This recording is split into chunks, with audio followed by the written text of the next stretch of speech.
James Ellsworth has managed to become a huge name in the world of wrestling in just a matter of months. Most of us love Ellsworth as he is a true underdog. He doesn't fit the bill of a regular WWE wrestler when it comes to his look and physique, yet he's arguably one of the most popular stars on SmackDown today. This is the one you've all been waiting for. This is Wrestling Origins, James Ellsworth. Before we get into this, let me just say there isn't a ton out there on our boy James, but I'm going to do my best here to include some good info. Jimmy Ellsworth Morris was born on December 11th, 1984 in Baltimore, Maryland. He grew up as a huge wrestling fan, maybe even a super fan. Jimmy says that he has watched every single episode of Raw since it started in 1993. He grew up loving superstars like The Ultimate Warrior, Macho Man Randy Savage, and especially Rock and Roll Express. However, Morris says that he didn't like Hulk Hogan when he was a babyface, but instead began to really like him when he turned heel and joined NWO. His love of villains is probably why he played one for most of his career. At the age of 17 years old and just 2 days after graduating high school, Jimmy Morris took the first step to becoming a wrestler by joining a local wrestling school run by Axel Rotten. Morris took all the money he got from his graduation and put it towards training, where he and Axel would actually become good friends.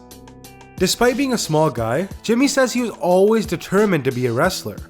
He says that he knew from the beginning that he didn't have a good shot at ever making it big and that he wouldn't be a monster in the ring, but he always kept going. Interestingly, Jimmy says that from the start he decided that he wanted to be great at selling moves.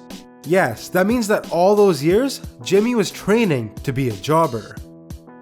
Jimmy would have his first match not at a real wrestling show, but instead a birthday party that took place at the wrestling school he trained at.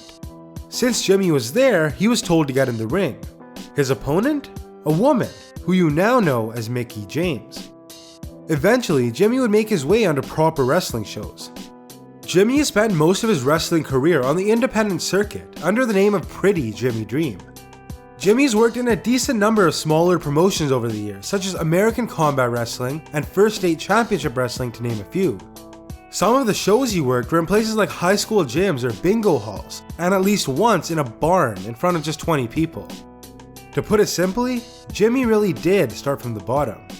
Fun fact, Jimmy says that he probably lost about 250 straight matches before his first win. After a couple years in very small promotions, Jimmy would make his debut in one of the bigger indie promotions called CZW, or Combat Zone Wrestling, in 2006. He had one match there, a tag team bout, but lost. In 2007, Jimmy would begin to regularly tag with Adam Ugly, forming the team Pretty Ugly. The two wouldn't be horrible, and apparently even won the tag team championships in multiple promotions, but I can't confirm that. In 2009, Morris would win his only ever singles championship, the Cruiserweight Championship in Covey Promotions.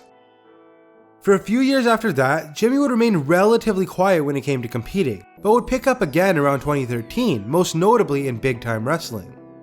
I know I make it sound like Jimmy doesn't wrestle a whole lot, but that's not true at all. He says that he usually wrestled about 100 matches a year, but most were in super small promotions, so I don't have info on them. I can confirm though that Jimmy has worked with wrestling legends like Jake the Snake Roberts, Tommy Dreamer, Gilbert, and his idols Rock and Roll Express in his 14-year career. During those quiet years from 2009 to 2013, Jimmy Morris got into the other side of the wrestling business. He became a promoter.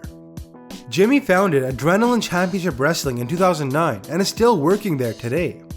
The promotion operates mainly in Maryland and Pennsylvania, and Jimmy says it is an extremely tough job. He has to hand out thousands of flyers, put up posters, and just basically do everything he can to promote it. While still working on the independent circuit, Jimmy Dream submitted his resume to WWE.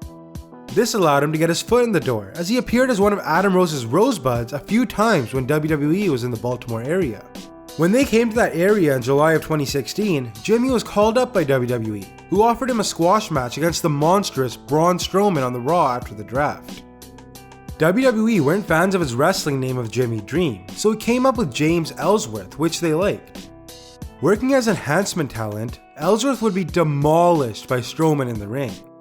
However, before the match started, James was allowed to cut a short promo where he told the world that any man with two hands has a fighting chance, which would later become his catchphrase. The combination of his physical stature, lack of chin, enthusiasm, and optimism made James Ellsworth an instant hit with the fans. He is the very definition of an underdog. Despite just being a local jobber, James got quite a bit of recognition for his performance. After his match, James was personally congratulated by the boss himself, Vince McMahon, who told him he killed it.